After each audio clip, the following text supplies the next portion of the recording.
말씀 전하는 게 힘이 듭니다. 주중에는 일을 하고 주일에 말씀을 준비하고 하는 게 결코 쉬운 일이 아닙니다. 여러분 담임 목사님을 위해서 많이 기도해 주시기 바랍니다.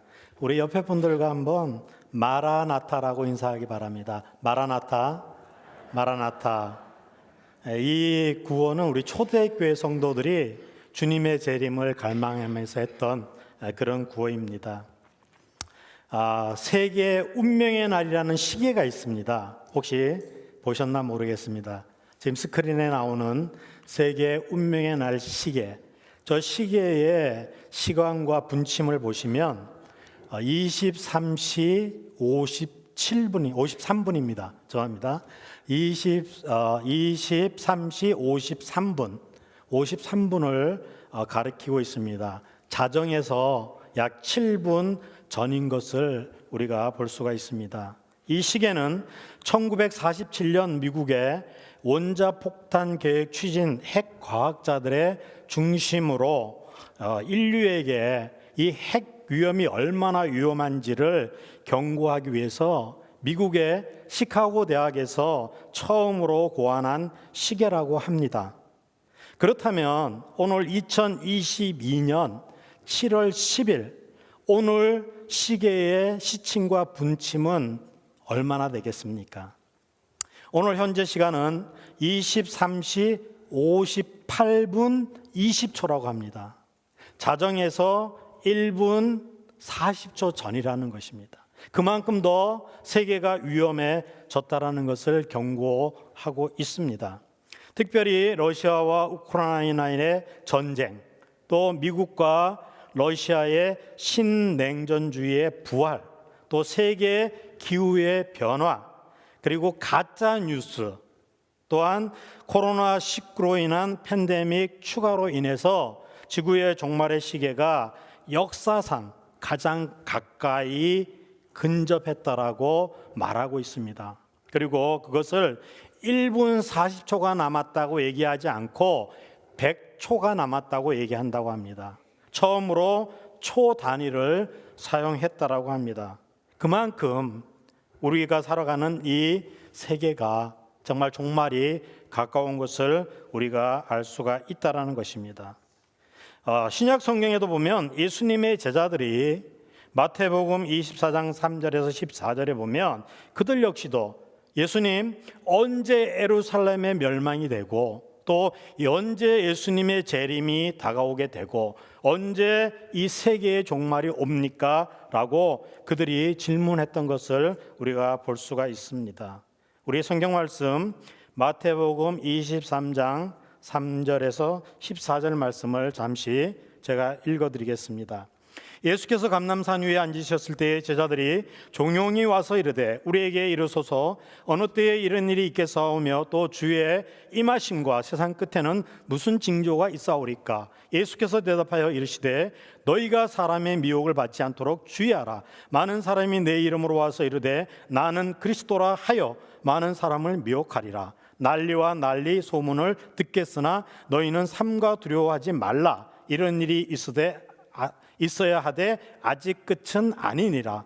민족이 민족을 나라가 나라를 대적하여 일어나겠고 곳곳에 기근과 지진이 있으리니 이 모든 것이 재난의 시작이니라. 그때 사람들이 너희를 환난에 넘겨 죽였으며 너희를 죽이리니 너희가 내 이름 때문에 모든 민족에게 미움을 받으리라. 그때 많은 사람이 실족하게 되어 서로 잡아주고 서로 미워하겠으며 거짓 선지자가 많이 일어나 많은 사람을 미혹하겠으며 불법이 성함으로 많은 사람의 사랑이 식어지리라. 그러나 끝까지 견디는 자는 구원을 얻으리라. 이 천국 복음이 모든 민족에게 증언되기 위하여 온 세상에 전파되리니 그제야 끝이 오리라.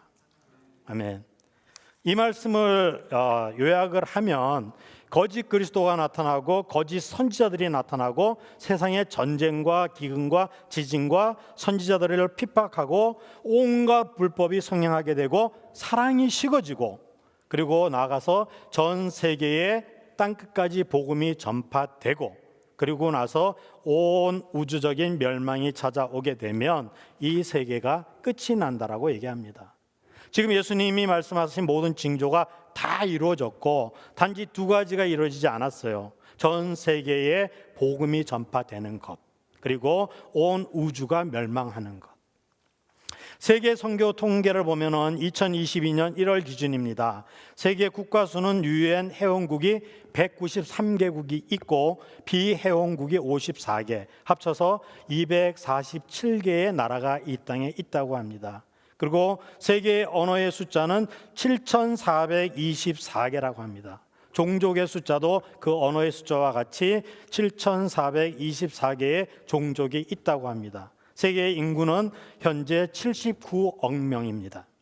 그리고 세계 기독교 인구 수는 약 32.2%인 3분의 1 수준인데 24억 4,600만 명이라고 합니다. 이것은 기독교와 천주교인을 합친 숫자입니다. 그렇다면 아직 세계 복음의 3분의 2가 미전도되었다라는 것이죠. 거기에 이슬람이 3분의 1, 그리고 3분의 1이 다른 나라인 것입니다.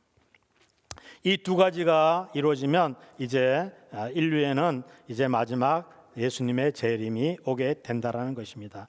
오늘 말씀 전에 먼저 배경을 잠시 말씀을 드리겠습니다. 디모데후서 1장 15절에 보시면 15절 이하의 말씀에 보시면 사도 바울이 아시아에 있는 모든 사람이 나를 버린 일로 내가 아노니 디모데가 아나니 그 중에 부겔로와 호모게네도 있느니라. 원컨대 주께서 오네시보로의 집에 국류를 베푸시옵소서. 그가 나를 자주 격려해 주고 내가 사슬에 매인 것을 감옥에 갇힌 것을 부끄러워하지 아니하였고, 이렇게 시작을 하고 있는 것을 볼 수 있습니다. 사실 이 사도 바울은 지금 로마 옥중에서 이 서신을 자기의 사랑하는 아들, 즉 믿음의 아들인 디모데에게 쓰고 있는 것을 볼 수 있습니다. 그리고 그 사도 바울의 사역에 대해서 부정적으로 생각하고 배반한, 특별히 부겔로라는 사람과 호모게네라는 사람이 있었다라고 정확하게 기록하고 있고, 또 반대로 바울의 이 사역에 충성했던 오네시보로라는 사람의 이야기를 하고 나서 이제 그 영적인 아들 디모데에게 내가 목회를 할 때에 이제 어떤 자세를 가지고 어떤 교훈을 가지고 목회를 하라 하고 오늘 교훈하고 있는 말씀입니다. 특별히 본문에 보면 복음을 전하는 자, 목회자들이나 우리 성도들은 바로 하나님의 부름받은 군사라고 얘기하고 있습니다. 그리고 두 번째로는 경기하는 경기자라고 얘기하고 있고, 세 번째로는 농부에 비유하고 있습니다. 특별히 이 말씀을 중심으로 우리가 함께 은혜 받기를 원합니다. 오늘 본문 보면 디모데후서 2장 1절 2절에 보면 먼저 바울은 디모데에게 두 가지를 부탁하고 있습니다. 첫 번째, 너는 그리스도 은혜 안에서 강해지라라고 당부하고 있다라는 사실입니다. 디모데는 사실 믿음은 아주 신실했어요. 그러나 성격적으로나 육체적으로는 연약한 부분이 있었어요. 그래서 성경에 보면 디모데전서 5장 23절에 이제부터는 물만 마시지 말고 내 위장과 자주 나는 병을 위하여 포도주를 조금씩 쓰라 그랬어요. 육체가 좀 약했던 것 같아요. 그리고 또 한 가지로는 디모데후서 1장 7절 8절인데 두려워하는 마음이 아니요 갇힌 자 된 나를 너는 부끄러워하지 말라. 복음을 전하다가 이 로마 옥중에서 투옥대에 갇혀 있는 그 바울을 보면서 너는 두려워하는 마음도 갖지 말고 또 내가 복음을 전한 그 복음에 대해서도 부끄러워하지 말라라고 당부하는 것을 우리가 볼 수 있습니다. 사실 우리는 믿음 생활함에 있어서 내 힘으로, 내 능력으로, 내 지식으로 할 때 우리는 실패할 수밖에 없습니다. 그러나 예수 그리스도의 은혜를 힘입어서 우리가 믿음 생활을 한다면 우리는 반드시 승리할 수 있다라는 것입니다. 강하고 담대하게 우리의 믿음의 생활을 우리는 전진해 나갈 수 있는 것입니다. 둘째로 보면 바울은 디모데에게 내게 들은 바를 충성된 사람들에게 부탁하라고 당부하고 있습니다. 여기에서 내게 들은 바라는 것은 바로 하나님의 말씀, 바른 복음, 그리스도의 복음을 말하고 있습니다. 또 충성된 사람이라는 것은 복음과 진리에 충성된 사람을 가리켜 말합니다. 저와 여러분들입니다. 저와 여러분들이 복음을 받았잖아요. 그러면 우리는 그 복음을 받은 대로 주님 앞에 충성해야 되고, 또 우리가 받은 이 복음을 또 다른 충성된 사람을 찾아서 또 전해야 할 의무가 있다라고 말하고 있습니다. 우리 그리스도인들은 말로만 믿음 생활에서는 안 되는 것입니다. 언행이 일치돼야 되는 것입니다. 그래서 많은 사람들이 우리 그리스도인들을 가리켜 말쟁이라고 합니다. 왜? 말은 너무나 잘하는 것이에요. 그러나 행동은 하지 않는 것입니다. 그래서는 하나님의 복음이 올바로 전파될 수 없다라는 것입니다. 우리는 바로 말쟁이가 아니라 예수쟁이가 되어야 되는 것입니다. 쟁이라는 말은 전문가라는 것이죠. 그 일에 모든 것을 쏟아붓는 사람을 우리는 쟁이라고 얘기하는 것이지 않습니까? 우리 새생명 교회 성도님들, 우리 모두는 정말 예수쟁이의 삶을 살기를 주님의 이름으로 축복합니다. 바울은 그 바울이 받은 복음을 자기의 아들 디모데에게 전했고, 디모데는 또 다른 충성된 사람들에게 복음을 전했고, 또 충성된 이 사람들은 또 다른 사람들에게 복음을 전해야 된다라고 오늘 분명히 교훈을 하고 있습니다. 오늘 본문 말씀에 보면 사도 바울은 이 복음의 전도자들을 세 가지의 직업군으로 나눠서 비유하여서 권면합니다. 첫 번째는 예수님의 좋은 병사라고 얘기합니다. 예수 그리스도의 좋은 군사라고 얘기합니다. 한번 같이 읽겠습니다. 시작. 예수 그리스도의 좋은 군사. 저와 여러분들은 예수님의 좋은 군사입니다. 성경에는 복음의 전도자들을 병사, 군사, 군인으로 비유한 것이 많이 있습니다. 군사는 어떻게 무장해야 됩니까? 전신갑주를 입어야 되는 것입니다. 우리 군인들이 전쟁에 나가기 위해서는 완전 무장을 하잖아요. 그러면 그 군인들이 배낭을 메고 허리띠를 띠고 권총을 차고 총을 잡고 단도를 차고 수통을 차고 탄피를 차고 모두 하는 것들이 군인의 그 무장입니다. 그렇다면 우리 그리스도인들도 예수님의 군사인데 군인이라면 우리도 무장을 해야 된다라고 성경은 분명하게 또 말씀을 하고 있습니다. 왜냐하면 우리 그리스도인들의 군사들은 어떤 일반인과 싸움을 하는 것이 아니고 바로 악한 영인 사탄과의 싸움이라고 얘기합니다. 그리고 우리는 죄와 싸워야 되는 것입니다. 우리는 생명을 죽이려고 싸움하는 것이 아니고 우리는 생명들을 살리기 위해서 싸움을 하는 것입니다. 그렇기 때문에 우리는 영적 무장을 잘 해야만 이 승리에서 승리할 수 있는 것입니다. 그래서 보면은 구원의 투구를 써야 되고 성령의 검을 가져야 되고 의의 흉배를 붙여야 되고 믿음의 방패를 들고 나가야 되고 진리의 허리에 띠를 띄어야 되고 복음의 평안의 신발을 신어야 된다라고 바울은 분명히 또 말하고 있는 것을 우리가 볼 수 있는 것입니다. 이 좋은 군사가 해야 될 것은 바로 힘든 고난을 견디어 이겨내야 한다라는 말씀입니다. 우리가 전쟁에서 승리하기 위해서는 고난도, 고통도, 환난도, 핍박도 견디어 내야 되는 것입니다. 이런 구호가 있죠. 훈련의 땀 한 방울이 전쟁터에서 피 한 방울과 같다. 그만큼 많은 고난을 이겨야 전쟁에서 승리할 수 있는 것입니다. 우리가 지금 잘 아는 대로 러시아와 우크라이나가 전쟁을 하고 있습니다. 미친 전쟁을 하는 것이죠. 근데 4월 16일자에 그 러시아의 국방부가 이런 얘기를 하였습니다. 거기에 아조우스탈에 있는 제철소가 하나가 있습니다. 거기에 저게 마리우폴이라는 그 도시에 있는 제철소인데 저게 공교롭게도 러시아 시대 때 지어진 제철소입니다. 근데 저기에다가 그 러시아 군인들이 수많은 미사일 공격을 했어요. 그래도 저 제철소가 폭격되지 않고 무너지지 않았다고 합니다. 그래서 이제 러시아 국방부는 이 아조우스탈에 있는 군인들이 목숨을 구할 마지막 기회라 이렇게 얘기하면서 이제 너희들이 무기를 내려놓고 항복해야지만 너희들의 생명이 보장받을 수 있다. 이렇게 최후 통첩을 날렸다라고 합니다.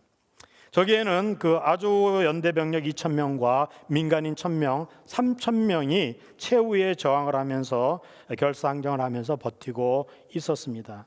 거기에 여단장인 세르이 볼리라는 사람은 이렇게 얘기했습니다. 최후의 시간이 임박했는지는 모르지만 우린 결코 러시아에 항복하지 않을 것입니다. 그리고 결사항전을 했죠.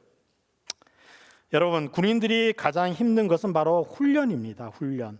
군대에 가면은 유격 훈련을 합니다. 제일 힘든 훈련이죠.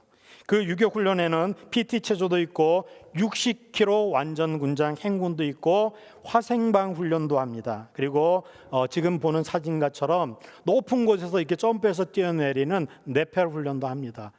저런 높은 데서도 뛰어내리고 헬기에서도 뛰어내리고 어떤 건물에서도 뛰어내리는 저런 힘든 훈련을 합니다. 또 장애물 코스도 있고 산악 훈련 코스도 있습니다. 왜 이런 훈련을 군인들이 하게 됩니까? 그것은 바로 전쟁에 나아가서 승리하기 위해서 하는 고난의 훈련인 것입니다.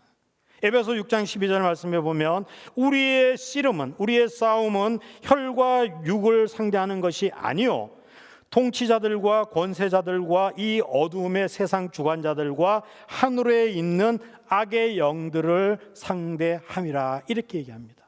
그리고 너희들은 싸우되 피 흘리기까지 싸우라 성경은 분명히 말씀을 하고 있습니다. 바로 우리 그리스도인들은 이 전쟁에서 이기기 위해서 훈련을 해야 되는데 우리는 말씀 훈련도 해야 되고 기도 훈련, 전도 훈련, 섬김 훈련, 겸손의 훈련, 충성의 훈련을 해야 되는 것입니다. 그러나 이 훈련은 결코 쉽지 않아요. 이 훈련을 우리가 고난을 참고 이길 때 우리는 하나님 앞에 설 때에 삼국과 면류관을 얻을 수 있는 것입니다. 여러분, 군인들을 잘 아실 겁니다. 긴 머리를 가지고 군대 갈 수 없습니다. 싫든 좋든 다 잘라야 되는 것입니다. 자기가 편안한 옷을 입고도 군대 갈 수 없습니다. 군복을 입어야 되는 것입니다. 늦잠도 잘 수 없어요. 그리고 하고 싶은 게임도 할 수 없어요. 자기가 먹고 싶은 음식을 골라서 먹을 수도 없는 것입니다. 나의 모든 욕심과 정력과 자랑과 염려를 다 내려놓아야 좋은 군인이 될 수 있는 것처럼 우리는 좋은 그리스도인이 될 수가 있는 것입니다. 또 이 군인들은 자기 생활에 얽매일 수 없다라고 성경은 분명히 얘기합니다. 우리는 우리의 사생활에 얽매여서 그리스도의 군사의 직분을 포기할 수 없다라는 것입니다. 우리는 군인으로서 부여된 그 임무에 전심전력하기 위해서 우리의 모든 사적인 것은 다 내려놓아야 된다라고 얘기합니다. 멀리 전쟁 원정을 떠나는 사람이 자기 처도 데리고 어린 자식들도 데리고 있는 세간살이를 다 싣고 가서 전쟁을 할 수 없는 것이에요. 마태복음 6장 19절 20절에 보면 예수님께서 제자들을 부르실 때 너희들은 나를 따라오너라 할 때 이 제자들이 가지고 있던 것들, 배와 그물과 심지어는 가족들도 다 내려놓고 예수님을 쫓아갔던 것을 우리가 볼 수 있는 것입니다. 저 여러분들이 예수님을 믿을 때 어떻게 했습니까? 세상에 좋던 것, 세상의 향락들, 세상의 명예와 권세와 출세 우리가 다 내려놓고 예수님을 쫓는 거 아닙니까? 우리 사진 하나 보여주시기 바랍니다. 여러분들 혹시 아시는지 모르겠지만 북한에 옛날에 살았던 김정일이 한국을 침공할 수 없었던 첫 번째 이유가 있었다고 합니다. 왜냐하면 한국에 특수부대가 있었다는 거예요. 그 특수부대가 누구냐면 바로 방위부대입니다.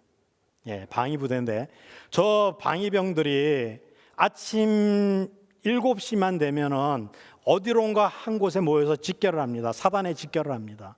그리고 훈련을 받아요. 그리고 나서 또 퇴근 시간이 되면은 온 각계 전투로 해서 각 집에 들어가서 매복을 합니다. 그런데 더 중요한 것은 저 방위병들이 들고 다니는 검정 가방이 있어요. 아까 나왔던 그림인데 그 가방 속에 무엇이 들어있는지 몰라서 김정일이 한국을 침공하지 못했다고 합니다. 혹시 아십니까? 저 속에 무엇이 들어있습니까? 특수폭탄? 핵폭탄? 아닙니다. 도시락 가방입니다. 방위병들은 어떤 사단에 출퇴근을 해야 되기 때문에 도시락을 들고 다니는 거예요. 저게 무서워서 못 쳐들어왔다는 우스개 얘기가 있습니다. 또 한 가지, 지금 김정은이 우리 남한 한국을 침공할 수 없는 이유가 있다고 합니다. 그 이유는 한국에 특수부대가 있는데 중학생들입니다. 중학생들이 제일 무섭습니다. 정말 무서워요. 그래서 째려만 봐도 위아래도 없고 어른도 없고 폭행을 가하고 심지어는 부모님이 용돈을 안 준 데서 부모님을 살해하는 그런 일도 있었어요. 그래서 한국에 이 무서운 특수부대가 있어서 지금 남한을 침공할 수 없다는 우스개 얘기가 있습니다. 그런데 우리는 정말 그리스도인의 좋은 군사입니다. 그렇기 때문에 우리는 우리 군사를 모집한 그 분을 위해서 우리는 충성을 해야 되는 것입니다. 군인의 그 유일한 목표가 있다면 자신을 부른 그 상관을 기쁘게 하는 것입니다. 우리 그리스도인들의 군사의 최종 사령관은 누구십니까? 예수 그리스도입니다. 우리는 예수 그리스도가 우리를 택하시고 우리를 지명하여서 우리를 불러주신 거예요. 그래서 우리는 우리의 모든 삶을 그 사령관이신 그 주인이신 그분께 드려야 되는 것입니다. 근데 여러분 한번 잘 생각해 보십시오. 우리가 먼저 드리는 것은 결코 아닙니다. 예수님이 이 땅에 오셔서 자신의 몸을, 자신의 피를, 자신의 전 생애를 위해서 십자가에 죽으셨잖아요. 왜? 나를 위해서. 나에게 영원한 생명을 주기 위해서, 영원한 천국을 주기 위해서, 영원한 하나님의 자녀를 만들기 위해서 예수님이 먼저 주신 거예요. 그렇기 때문에 우리도 그분을 위해서 나의 시간과 물질과 재능과 모든 것들을 다시 돌려드려야 되는 것입니다. 여러분이 잘 아시는 우리 유명한 장군이 있어요. 이수신 장군. 여러분 한산대첩, 노량대첩 우리 잘 알잖아요.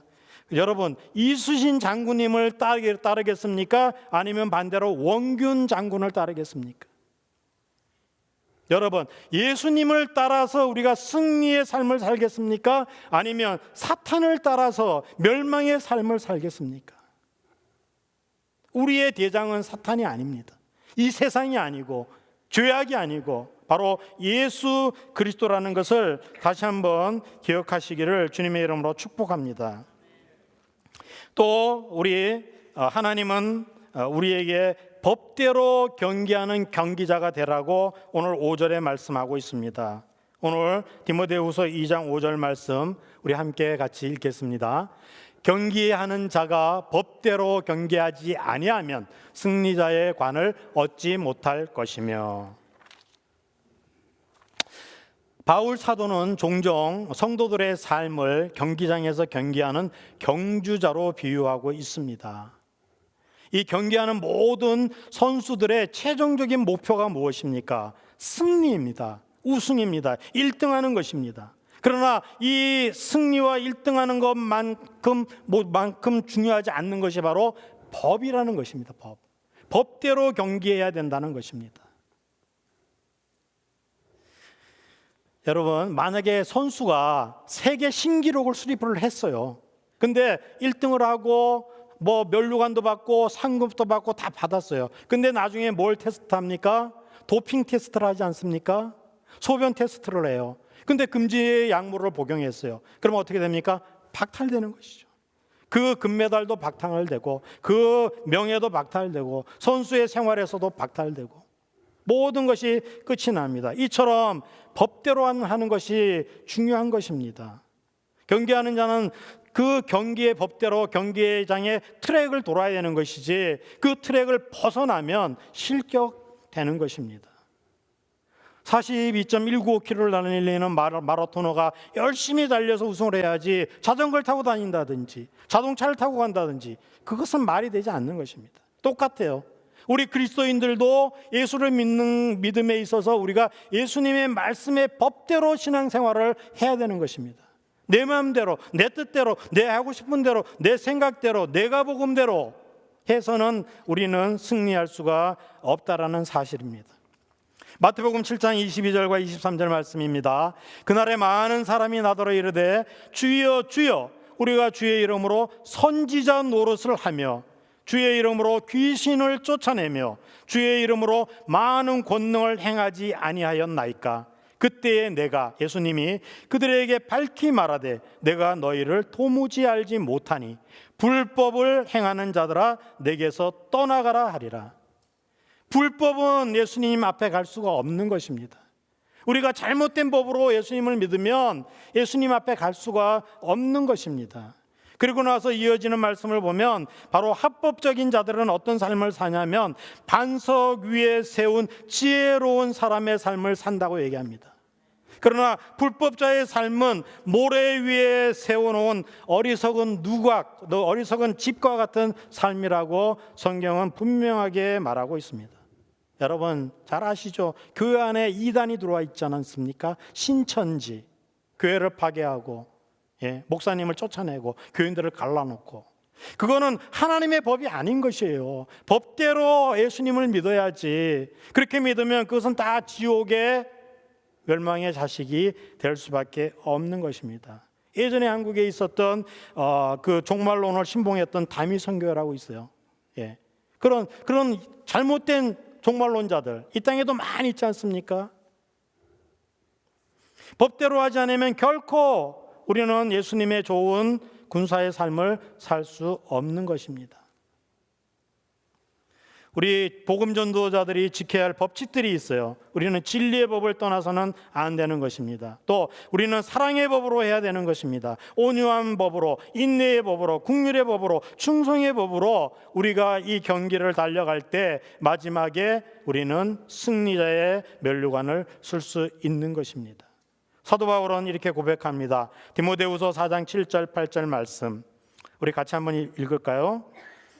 나는 선한 싸움을 싸우고 나의 달려갈 길을 마치고 믿음을 지켰으니 이제 후로는 나를 위하여 의의 면류관이 예비되었으므로 주 곧 의로우신 재판장이 그날에 내게 주실 것이며 내게만 아니라 주의 나타나심을 사모하는 모든 자에게 도니라. 아멘. 사도 바울은 자기의 그 모든 고난을 이기면서 달려간 그 선한 싸움의 그 종착역에 자기를 위해서 이제 의의 면류관이 예배되었다고 얘기합니다. 바울뿐만 아니라 우리들도 마찬가지죠. 우리들도 하나님의 법대로 달려가면 똑같이 마지막 날에 주님의 그 재판장의 앞에 설 때에 착하고 충성된 종이라 칭찬과 함께 우리도 의의 면류관, 영광의 면류관을 받아 쓰실 것입니다. 마지막으로 세 번째, 복음 전도자는 수고하는 농부입니다. 6절 말씀을 우리가 함께 보겠습니다. 수고하는 농부가 곡식을 먼저 받는 것이 마땅하니라.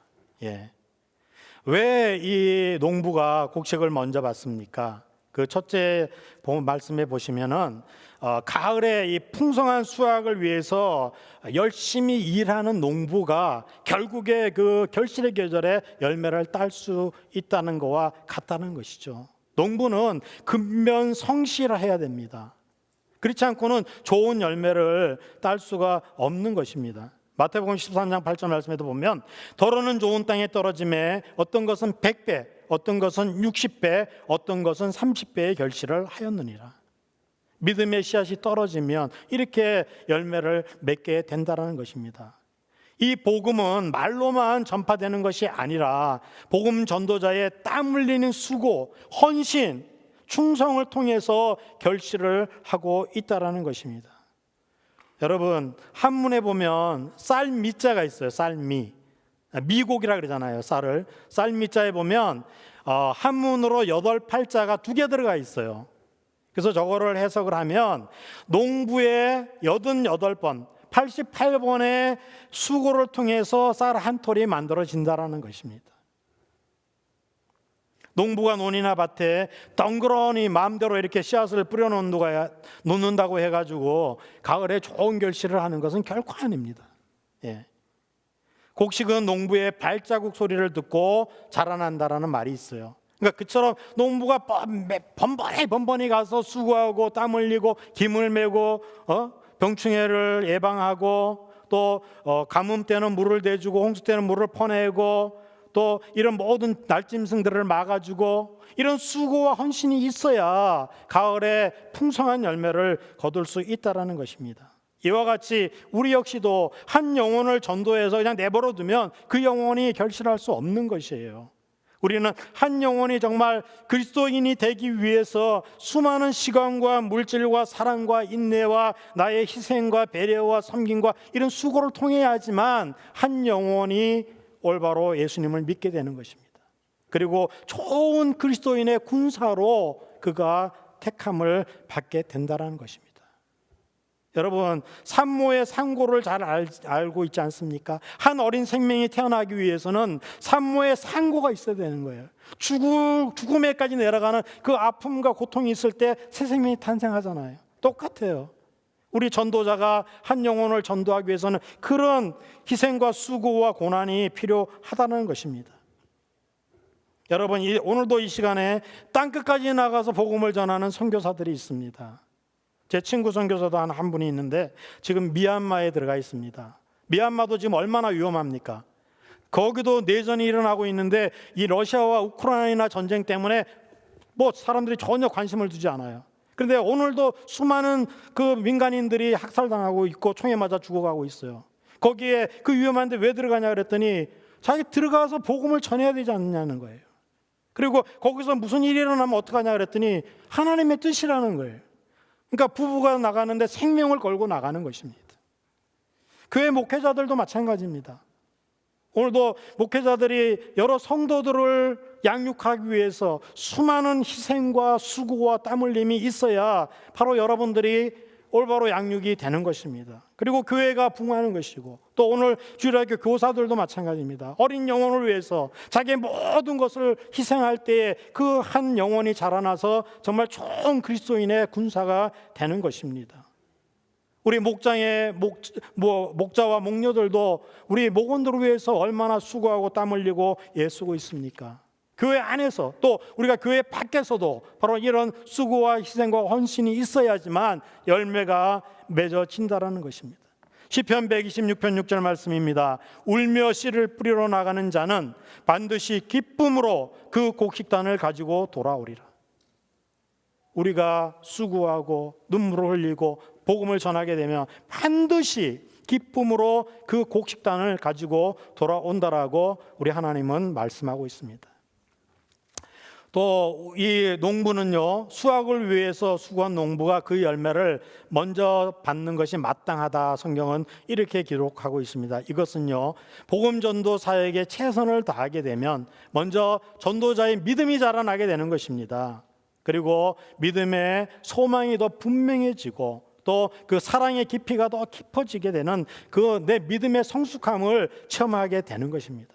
그 나아가서는 전도받는 사람, 그 전도받는 사람이 성령의 열매를 풍성하게 맺어지는 것을 우리가 보게 된다라는 것입니다. 그리고 나아가서는 우리가 하나님의 나라에 들어가면 하나님께서 우리를 통해서 상급을 내려주신다라는 그런 교훈의 말씀입니다. 결국 농부의 수고를 통해서 한 영혼이 자라나는 것처럼 여러분들의 수고와 희생을 통해서 내 자신의 믿음이 자라날 뿐만 아니라 우리 교회가 부흥되고 그리고 죽어가는 생명들이 구원되고 결국에는 하나님이 영광을 충만하게 받으시게 된다라는 말씀입니다. 결론으로 말씀을 맺겠습니다. 저와 여러분은 하나님께서 예수님께서 불러주신 복음의 전도자입니다. 우리를 예수님의 좋은 군사로 불러주셨습니다. 또 법대로 시합하는 경기자로 불러주셨습니다. 또 한 가지로는 열심히 땀 흘려 수고하는 농부로 우리를 불러주신 것입니다. 우리를 불러주신 그 하나님의 은사대로 우리가 충성하여서 우리가 하나님의 보좌 앞에 서는 날, 마태복음 25장 23절의 말씀처럼 그 주인이 이르되 착하고 충성된 종아 잘하였도다 라는 칭찬과 상급과 면류관을 얻는 우리 교회와 여러분과 제가 되기를 예수님의 이름으로 축복합니다. 아멘. 기도하겠습니다. 하나님, 은혜를 감사합니다. 영원히 죄와 허물로 죽을 수밖에 없는 저희들을 예수 그리스도가 이 땅에 오시고 나의 모든 죄를 위해서 십자가를 지시고 물과 피를 다 흘려주시면서까지 우리를 자녀 삼아 주시고 또 예수님의 좋은 군사로 또 경기자로 농부로 불러주심을 감사합니다. 우리가 주님 앞에 서는 그날까지 우리의 맡은 사명을 잘 감당하는 우리 교회와 성도와 저희들이 다 될 수 있도록 주님 축복하여 주시옵소서. 그 마지막 날 주님을 배반하는 영혼이 한 영혼도 없도록 도와주시고 착하고 충성된 종으로 칭찬받고 상급받고 면류관 받아 누리는 우리 모두가 되게 하여 주시옵소서. 예수님의 이름으로 기도 올려옵나이다. 아멘. 우리 오늘 주신 말씀을 생각하시면서 함께 우리 주만 바라볼지라 함께 고백하며 나아갑니다. 하나님의 사랑을 사모한 자, 하나님의 사랑을 사모한 자, 하나님의 평안을 바라보는 자, 너의 모든 걸 창조하신 우리 주님이 너를 얼마나 사랑하시는지 하나님께 찬양과 경배하는 자,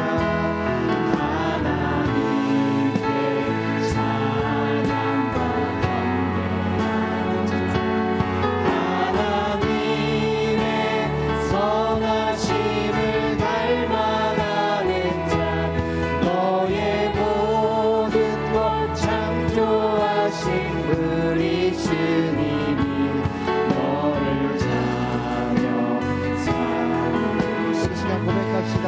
하나님 사랑의 눈으로, 하나님 사랑의 눈으로 너를 어느 때나 바라보시고 하나님 인자한 귀로서 하나님 인자한 귀로서 언제나 너에게 기울이시니 어둠에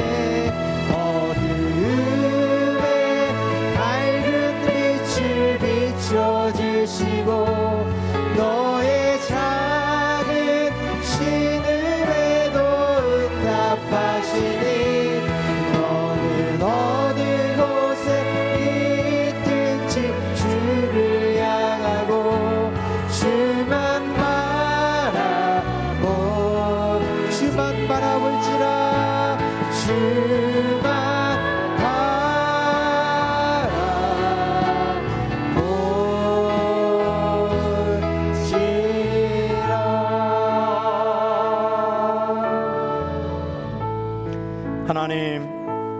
하나님의 은혜를 감사합니다. 저희들이 이 땅에 올 때 아무것도 가지고 온 것이 없습니다. 빈손으로 왔습니다. 빈 몸으로 왔습니다. 그러나 우리들에게 일용할 양식을 주시고 따뜻한 옷을 주시고 날마다 편안히 쉴 수 있는 집을 주시고 가정을 주시고 아내를 주시고 남편을 주시고 형제를 주시고 우리 자녀들을 주시고 우리의 일할 수 있는 일터를 주시고 또 우리가 살아갈 수 있는 또 재물을 주심을 감사합니다. 아버지 하나님, 받은 것이 모든 것이 하나님인 걸 다시 고백하면서 하나님께 돌려드립니다. 소득의 11조를 드립니다. 감사의 예물을 드립니다. 주일의 헌금을 드립니다. 각각의 이름으로 주님 앞에 헌물을 드립니다. 우리의 몸을 드리고 우리의 시간을 드리고 우리의 재능을 드리고 우리의 마음을 올려드립니다. 하나님 영광 받아 주시옵소서. 우리가 이 땅을 살아갈 때에 궁핍하여서 하나님을 배반하고 우리가 또 우리의 몸이 건강하지 않아서 하나님을 원망하는 어리석음을 범치 않게 도와주시고 우리의 주신 모든 것들을 또 모든 복을 날마다 세워보는 우리들이 되게 도와주시옵소서. 이제는 우리 주 예수 그리스도의 은혜와 하나님 아버지의 변함없으신 사랑과 성령님의 감동, 감화, 교통, 위로 역사하심이 이제 주님께서 부르신 좋은 군사로, 법대로 경계하는 경기자로, 수고하는 농부로 살아가기 원하는 사랑하는 성도들 머리 위에와 우리 새생명교회 위에와 땅끝까지 복음을 전하는 선교사님들 머리 위에, 또 우리들의 자녀 위에, 우리들에게 주신 기업 위에 지금부터 영원토록 함께 계시기를 주님의 이름으로 축복하옵나이다. 아멘. 우리 이 시간 그 자리에서 일어나셔서 함께 믿음으로 고백하며 나아갑니다. 살아계신 주 나의 참된 소망, 살아계신 주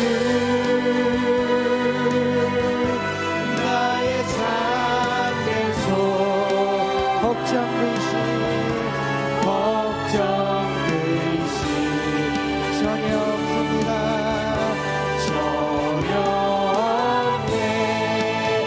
사랑의 주